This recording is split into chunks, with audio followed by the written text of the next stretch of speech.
90s کی cricket کے بعد ہم نے دیکھا ہے کہ پاکستان کی جو کرنٹ ٹیم ہے اس میں ایک ٹائم پہ اتنے بڑے سپر سٹارز ہم نے بڑی دیر بعد دیکھے ہیں. جب ہم انڈیویجول پرفارمنسز کی بات کریں، بابر اعظم جو آئی سی سی کے تینوں فارمیٹ میں، چاہے ون ڈے ہو، T20 ہو، ٹیسٹ ہو، ہمیشہ ٹاپ 3 کی رینکنگ میں. ریسنٹ ایئرز میں تو ان کی پرفارمنس ایسی رہیں. فخر زمان، شاداب خان، محمد رضوان، حارث رؤف، نسیم شاہ، یہ ایسے پلیئرز ہیں، یہ ایسے نام ہیں کہ اگر آپ اس جنریشن کے ان کے اگینسٹ کو آرگومنٹ کریں تو یہ ہر حد تک جائیں گے آپ کے ساتھ. اور میں یہ سوچتا ہوں کہ وہ ڈیزرو بھی کرتے ہیں یہ والی رسپیکٹ کہ ان کی پرفارمنسز ایسی ضرور رہی ہیں. اس کی میں ایک ایگزامپل یہ دیتا ہوں کہ پاکستان کی ٹیم جو ہے وہ ہمیشہ انڈیا سے، ہم جب ون ڈے اور T20 ورلڈ کپ کی بات کریں تو ہم کبھی بھی ان سے نہیں جیتے. حالانکہ ہماری پاس میں آن پیپر ٹیمز جو ہے وہ انڈیا سے بہت بہتر بھی ہوتی تھی تو ہم ان سے ہار جاتے تھے. تو پہلی دفعہ یہ والی ٹیم نے 2021 کا جو ورلڈ کپ ہوا دبئی میں، اس ٹیم نے ان کو ہرایا. ابھی ہم بات کریں اس ورلڈ کپ میں اور اچانک پاکستان ٹیم کو کیا ہوا، تو پاکستان ٹیم ایک اچھے ٹریک پہ تھی اور 2 مہینے پہلے تک تو یہی کہا جا رہا تھا کہ پاکستان ٹیم انڈیا سے بھی بہتر تھی آن پیپر، اور یہ انڈین بھی اس چیز کو ایڈمٹ کر رہے تھے، ان کے کمنٹیٹر، ان کے ایکسپرٹس، اور باقی بھی دنیا میں یہ بات ہو رہی تھی. تو آل آف سڈن جو مجھے چیزیں سمجھ آتی ہیں، ایک تو اس میں یہ ہے کہ جو پلیئرز روٹیشن تھی وہ بہتر طریقے سے نہیں کی گئی. جس طرح میں اب بات کروں، مچل سٹارک جو ہیں انہوں نے آخری 4 سال میں 2019 کے ورلڈ کپ سے لے کے اب تک صرف 24 ون ڈے میچز کھیلے ہیں، جو کہ اگر ہم ہر سال میں اس کو ڈیوائڈ کریں تو 6 one day in a year بنتے ہیں. لیکن جب ہم پاکستانی ان پلیئرز کی بات کریں تو یہ بائی لیٹرل سیریز بھی ہوں، چاہے زمبابوے کے ساتھ کھیل رہے ہیں، چاہے آپ نیدرلینڈ کے ساتھ کھیل رہے ہیں، تو یہ پلیئرز وہ سارے میچز کھیلتے رہے. اور جو نیا پلیئرز کا پول تھا نیچے، بینچ اسٹرینتھ تھی، ان کو کبھی بھی جو ہے وہ آزمایا نہیں گیا. تو ایک تو وجہ یہ تھی کہ جو آپ نے بیک اپ تھا وہ صحیح سے تیار نہیں کیا، اور جو آپ کے پلیئرز تھے جس طرح فخر زمان،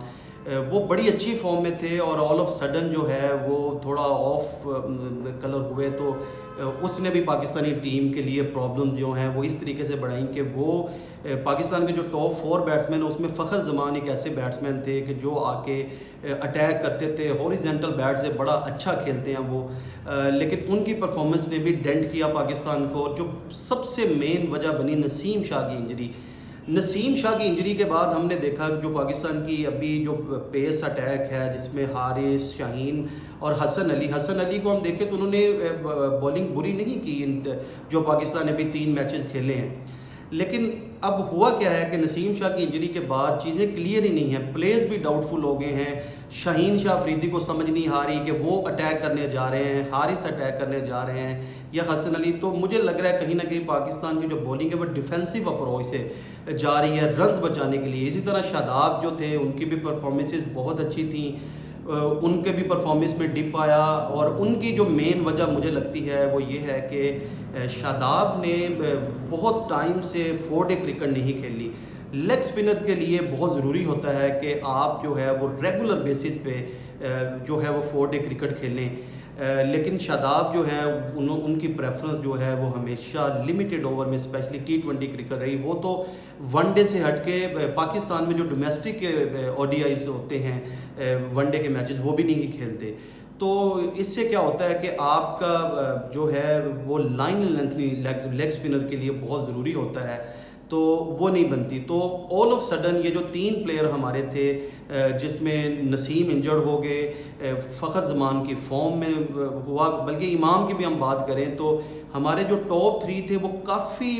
عرصے سے یہی رنز کر رہے تھے، اور نیچے والے بیٹسمین کی تو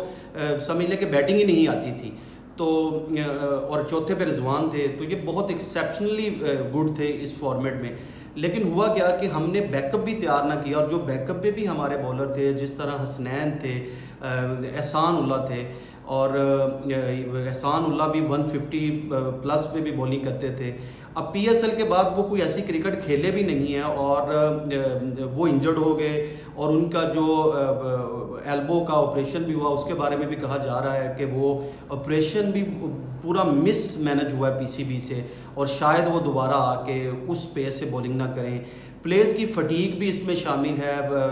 ساری لیگز پلیئرز کھیلے، اور ابھی ایشیا کپ سے پہلے جو تھا وہ نسیم شاہ کے بارے میں اسپیسیفکلی مینشن کریں تو ان کے شولڈر میں درد بھی تھی، اور وہ L P L Lanka premier league کھیلتے رہے، اور بابر اعظم نے ایک آدھ میچ میں کپتانی بھی کی اس فرینچائز میں جس میں نسیم شاہ کھیل رہے تھے۔ اور پلس یہ جو ہائیبرڈ ماڈل پہ یہ جو ایشیا کپ ہوا، اس کا بھی کہہ سکتے ہیں کہ پاکستان ٹیم کو بہت ٹریولنگ کرنا پڑی، ایک میچ وہ ملتان میں کھیلے اور ایک دن کے گیپ کے بعد وہ جا کے سری لنکا میں کھیل رہے ہیں، پھر وہ واپس لاہور آ رہے ہیں، پھر دوبارہ سری لنکا جا رہے ہیں، تو اس چیز سے پلیئرز کو فٹیگ بھی ہوئی۔ ایک بڑے ایونٹ سے پہلے آپ اپنے پلیئرز کو بچا کے رکھتے ہیں، اور اس کی میں ایک اور ایگزامپل دیتا ہوں کہ اینڈرسن اور اسٹوارٹ براڈ ہیں، انہوں نے آخری جو میچ ہے ون ڈے کا، اینڈرسن نے آئی تھنک ورلڈ کپ 2015 کے بعد کبھی بھی ون ڈے کرکٹ نہیں کھیلی، اور اسٹوارٹ براڈ نے بھی 2016 میں لاسٹ جو ان کا ون ڈے میچ کھیلا تھا۔ تو ان کی آپ ٹیسٹ میں پرفارمنسز دیکھ لیں کہ انہوں نے زبردست پرفارمنسز دی ہیں ان کچھ سالوں میں، وہ اسی وجہ سے ہے کہ وہ اپنے پلیئرز کو روٹیٹ کرتے ہیں، ان کو مینج کرتے ہیں، ان کا ورک لوڈ کم کرتے ہیں۔ تو پاکستان سے کہیں نہ کہیں اس چیز میں جو ہے وہ غلطی ہوئی، لیکن ہم سٹل بلیو کرتے ہیں کہ یہ ٹیم جو ہے وہ انشاءاللہ آگے جا کے اچھا پرفارم کرے گی۔ اس ٹیم میں وہ ساری چیزیں ہیں جو کہ کسی بھی ٹورنامنٹ کو جیت سکتے ہیں، لیکن کچھ چیزیں ہم نے پری ورلڈ کپ اپنی جو تیاریاں تھیں اس میں غلط ہم سے ضرور ہوئیں، اور آئی ہوپ سے کہ ٹیم جو ہے وہ ایز اے ٹیم کھیل کے اس کا ازالہ کرے گی، اور اگلے میچز میں ہم